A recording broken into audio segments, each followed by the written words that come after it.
Moving on, Israel's foreign minister says that a planned release of Palestinian prisoners will not happen as long as Palestinians push for membership in UN agencies. Avigdor Lieberman has accused the Palestinians of violating the terms of the U.S.-led talks, saying, quote, they should pay a price for it. He made the statement as a reaction to the Palestinian Authority's decision to seek accession to 15 international conventions through the UN. Israel had promised to release 104 Palestinian prisoners in 4 groups after the talks resumed last summer, but refused to release the last batch as agreed after the negotiations halted last month.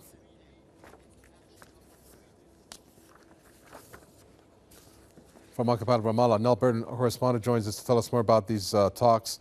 Nell Burton, it's pretty astonishing to see the U.S. role in this, but when we're looking at a commitment made by Israel, and yet they break it, and they say it's because of the fact that PA Acting Authority Chief Mahmoud Abbas has opted to go for membership of these UN agencies.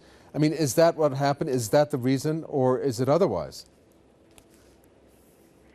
Well, I mean, first of all, yes, Mahmoud Abbas did agree from the onset of negotiations that he wouldn't push for Palestinian statehood as long as they remained in the negotiations.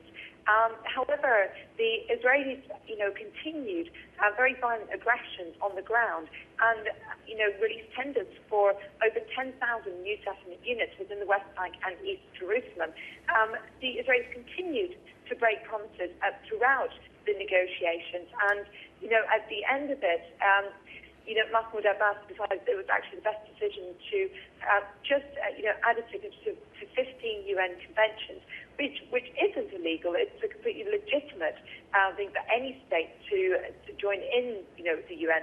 He has not stated that he will take the Israelis to the International Court of Justice, which is, one of the greatest things that they fear, essentially, is that they will be tried for war crimes within the Palestinian territories.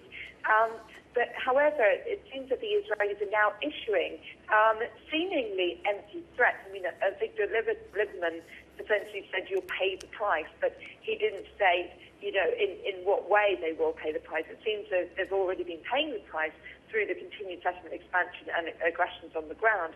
So, although these are unilateral steps taken by Mahmoud Abbas, he believes that this is essentially the best time to do it, considering they're making absolutely no leeway in the negotiations themselves.